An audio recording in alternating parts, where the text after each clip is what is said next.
Assalamualaikum warahmatullahi wabarakatuh. Bertemu dengan Bapak Basri. Di sini Bapak akan mengajarkan kalian pada pertemuan kali ini terkait dengan masih bab di laju reaksi. Oke, sebelumnya kalian telah mempelajari terkait dengan apa itu laju reaksi. Kalian juga telah mempelajari konsentrasi yang mempengaruhi laju reaksi. Kalian juga telah mempelajari order reaksi. Nah, pada kesempatan kali ini kita akan membahas lebih dalam lagi terkait dengan faktor-faktor yang mempengaruhi laju reaksi. Nah, sebelumnya kalian telah mempelajari salah satu faktornya yaitu adalah konsentrasi.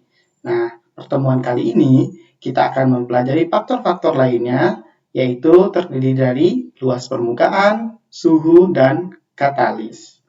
Oke. Nah, jadi tujuan pembelajaran kita pada hari ini, yang pertama, kalian itu harus mampu mengidentifikasi faktor-faktor yang mempengaruhi laju reaksi. Kemudian, kalian bisa menjelaskan pengaruh suhu terhadap laju reaksi. Kalian bisa menjelaskan mampu pengaruh luas permukaan bidang sentuh terhadap laju reaksi. Dan ketiga adalah kalian mampu menjelaskan pengaruh katalis terhadap laju reaksi. Oke, nah sebelumnya, apakah kalian pernah melihat kayu terbakar? Ya, orang membakar kayu kah? Atau kalian yang membakar kayu? Nah, ketika kalian membakar serpihan kayu tersebut, ketika kalian membakar serpihan kayu dengan kalian membakar balok kayu, atau kalian pernah melihat antara serpihan dengan balok kayu yang dibakar, nah, manakah yang lebih cepat terbakar? Serpihankah atau balok kayu tersebut? Oke, simpan dulu jawabannya. Yang kedua, nah, ketika kalian melarutkan gula pasir menggunakan air panas dengan kalian melarutkan gula pasir menggunakan air dingin. Nah, atau gini saja, kalian bikin air teh. Nah, kalian bikin air teh dengan gulanya itu menggunakan air panas dan satu lagi tidak dengan air panas. Nah, manakah yang lebih cepat larut gulanya? Menggunakan air panas kah atau air dingin atau air biasa? Oke. Nah, yang ketiga, apa kalian pernah mendengar karbit? Nah, karbit yang digunakan oleh pedagang dalam menjual buah-buahan. Oke, mungkin kalian sudah pernah mendengar atau mengaplikasikannya, pernah melihat dan segala macam. Oke, ketiga pertanyaan ini akan membahas faktor-faktor yang mempengaruhi laju reaksi yang akan kita pelajari hari ini. Oke. Faktor-faktor yang mempengaruhi laju reaksi. Yang pertama, luas permukaan sentuh. Nah, jadi pada luas permukaan sentuh ini, suatu zat ini akan bereaksi apabila bercampur dan bertumbukan. Pada pencampuran reaktor yang terdiri dari dua fase atau lebih, tumbukan berlangsung pada bagian permukaan zat. Nah, padatan berbentuk serbuk halus memiliki luas permukaan bidang sentuh yang lebih besar daripada padatan berbentuk lempeng atau butiran.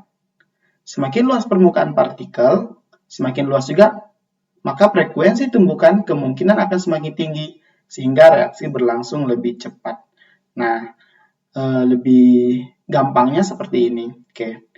Nah, kalian jangan mengartikan bahwasanya makin luas benda tersebut kan gula batu yang lebih luas ya gitu katanya kan lebih besar.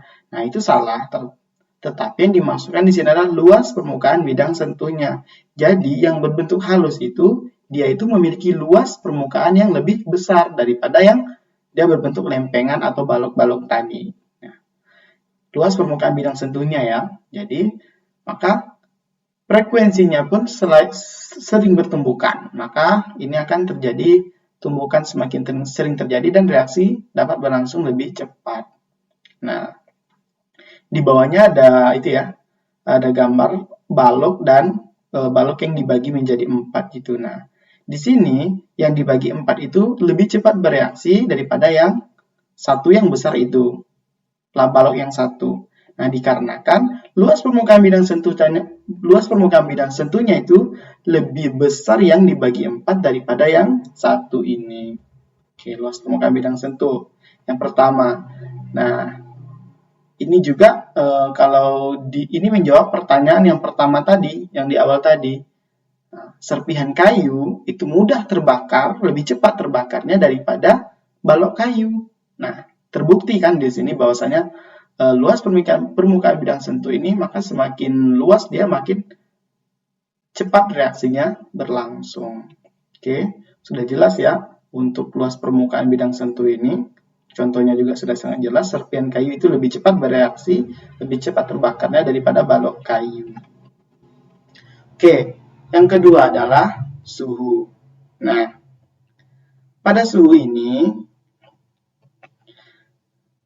kita tahu bahwasanya setiap partikel selalu bergerak dengan naiknya suhu. Energi kinetik partikel ikut meningkat sehingga makin banyak partikel yang memiliki energi kinetik di atas harga energi aktivasi. Nah, jadi semakin tinggi suhu, maka laju reaksi pun akan semakin cepat. Nah, karena di sini dia akan meningkatkan energi kinetik. Nah, jadi jika energi kinetiknya ini berada di atas harga energi aktivasi atau EA, maka reaksi berlangsung sangat cepat. Nah, jadi energi aktivasi adalah energi minimum yang dibutuhkan untuk dapat berlangsungnya reaksi. Nah, jadi ada batasnya sewaktu reaksi itu dapat berlangsung. Jadi dia harus memenuhi energi aktivasi. Seperti itu. Nah, ketika suhunya tinggi, maka dia memiliki energi kinetik gitu. Dia akan bergerak lebih cepat. Tadi di gula pasir yang kita larutkan di dalam air panas dibanding dengan gula pasir yang kita larutkan di dalam air dingin. Dia memiliki yang air panas ini memiliki energi kinetik, dia bergerak semakin cepat dan tumbukannya pun semakin sering terjadi. Dan ketika energi kinetiknya ini berada di atas energi aktivasi, energi minimum yang harus dicapai untuk terjadinya reaksi, maka reaksi pun berlangsung sangat cepat. Jadi, singkatnya, kenaikan suhu ini akan memperbesar laju reaksi. Nah, jadi kalau perhitungan laju reaksi berdasarkan suhu, di sini ya ada rumusnya, di sini ada RT, delta R, di delta R pangkat delta T per 10 dikali R0. Nah, di sini ada keterangannya, kenaikan laju reaksi, kenaikan suhu, suhu akhir, suhu awal. Oke, kita langsung coba ke contohnya. Oke, diketahui laju reaksi suatu reaksi naik 2 kali lipat setiap kenaikan suhu 10 derajat Celcius.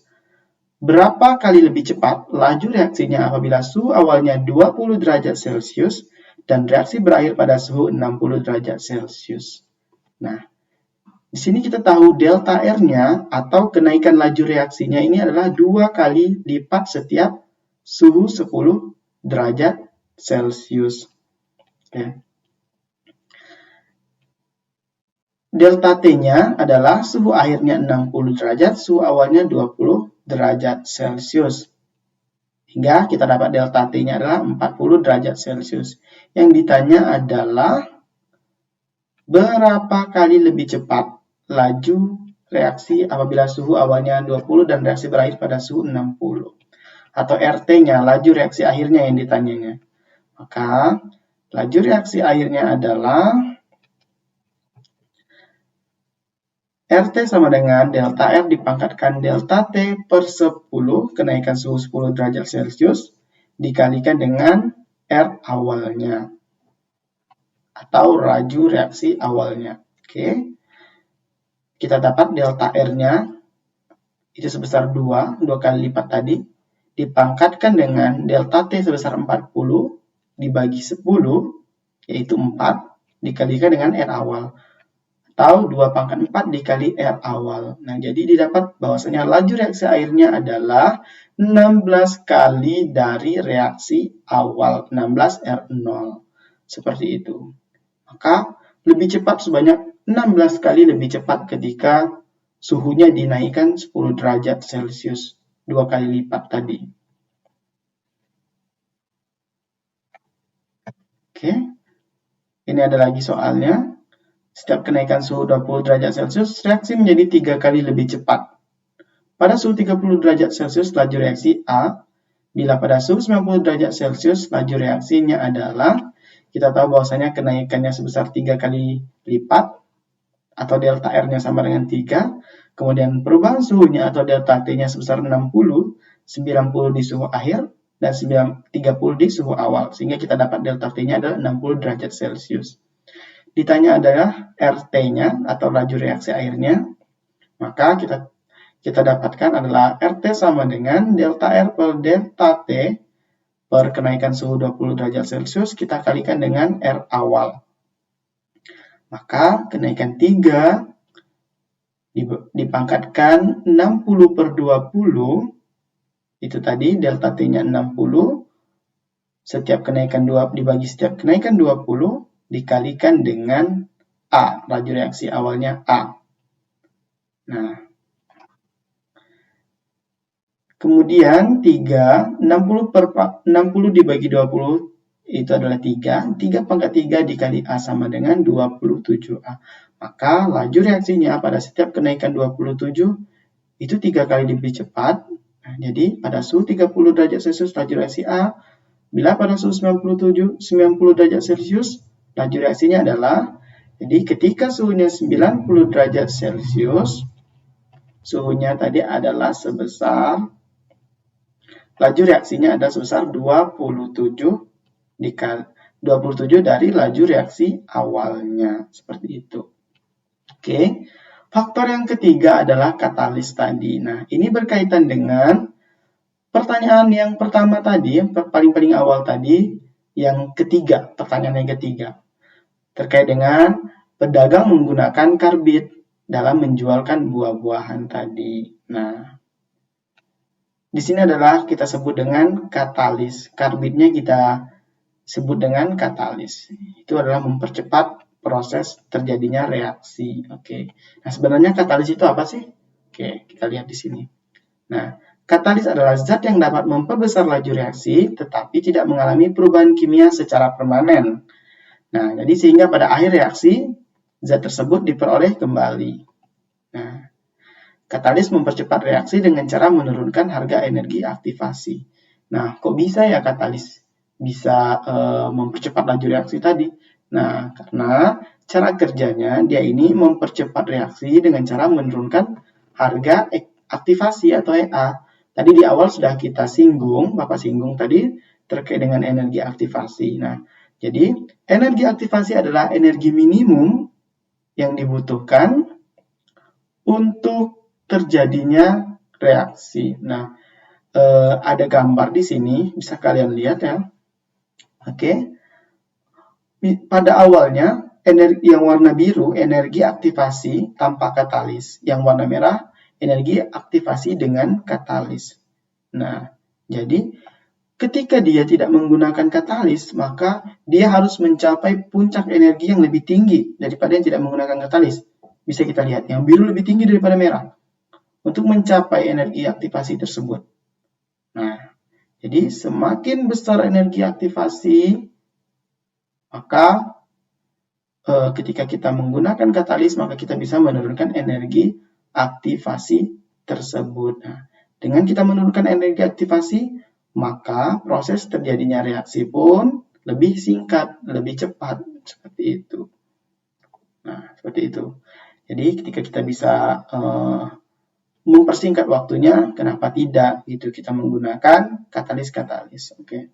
Nah, di sini pada contoh yang pada pertanyaan awal yang Bapak berikan adalah penggunaan karbid. Nah, jadi mungkin kalian pernah dengar ya penggunaan karbid untuk mematangkan buah-buahan. Nah, karena kan pedagang ingin cepat menjualkan buah-buahannya gitu. Maka dia mematangkan buah yang ingin dijual, buah-buahan yang ingin dijual dengan cara penggunaan karbid. Nah, jadi ketika penggunaan karbid tadi bertindak sebagai katalis, mempercepat pematangan buah atau proses terjadinya reaksi tadi. Nah, ketika seharusnya misalnya buah itu matang dalam waktu 1 bulan, maka dalam waktu beberapa hari saja, ketika kita menggunakan karbid, maka warnanya itu, contohnya pada pisang, cepat menguning gitu, cepat kuning pisangnya. Oke, itu tadi peran energi aktivasi ya, katalis tadi. Oke. Nah, jadi di sini katalis ini dibagi menjadi dua jenis-jenis katalisnya. Ada yang homogen dan ada yang heterogen. Nah, apa itu? Nah, ketika dia homogen, dia ini memiliki fase yang sama dengan reaktan. Nah, di sini ada contohnya 2SO2 ditambah O2. Ketika menggunakan katalis nitrogen monoksida atau NO yang sama-sama fasenya gas. 2SO2 gas, O2 gas, dan katalisnya nitrogen monoksida atau NO-nya juga gas. Ini yang dikatakan katalis homogen. Sedangkan sebelah kanan adalah katalis heterogen yang fasenya berbeda dengan reaktan. Nah, bisa lihat pada reaktannya gas-gas C2H4 dengan H2 fasenya gas, sedangkan pada katalisnya berupa Ni itu adalah solid. Jadi fasenya berbeda disebut dengan katalis heterogen. Nah, jadi ketiga faktor tadi termasuk juga dengan konsentrasi. Nah, ini ada hubungannya dengan teori tumbukan. Oke. Nah, suatu reaksi kimia dapat ditandai dengan adanya tumbukan. Tumbukan yang efektif dapat membentuk zat baru karena energi yang dihasilkan cukup. Sedangkan tumbukan yang tidak efektif tidak menghasilkan zat baru dikarenakan energi yang dihasilkan tidak cukup. Nah, jadi ada hubungannya nih teori tumbukan dengan konsentrasi, teori tumbukan dengan suhu, teori tumbukan dengan luas permukaan, dan juga dengan katalis. Nah pada konsentrasi, ketika konsentrasi semakin besar, maka laju reaksi juga akan semakin besar tadi. Nah, karena kemungkinan terjadi tumbukan, persentase terjadi tumbukan itu semakin lebih besar. Tumbukan antara partikel-partikelnya semakin besar, maka semakin cepat pula terjadinya reaksi. Nah, sedangkan pada suhu tadi, ketika suhu dinaikkan akan mempercepat laju reaksi, dikarenakan partikel di sini bergerak aktif karena suhu yang lebih tinggi. Nah, maka proses terjadi tumbukan juga semakin cepat. Proses tumbukan akan semakin sering terjadi, yang itu akan menyebabkan proses reaksi itu berlangsung lebih cepat.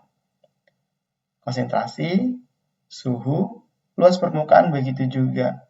Nah, ketika luas permukaan bidang sentuhnya itu besar, maka kemungkinan terjadi tumbukan itu juga besar dan akan mempercepat proses terjadinya reaksi. Oke, itu saja faktor-faktor teori tumbukan yang dapat Bapak sampaikan. Untuk lebih jelasnya, untuk kalian lebih paham terkait dengan faktor-faktor ini, nanti Bapak akan lampirkan video dan silakan kalian tonton video nanti yang telah disediakan. Oke, terima kasih. Semoga bermanfaat dan nanti akan Bapak kirimkan kuis untuk kalian kerjakan untuk mengecek pemahaman kalian terhadap materi yang Bapak sampaikan pada hari ini. Oke, terlebih dan terkurang Bapak mohon maaf. Assalamualaikum warahmatullahi wabarakatuh.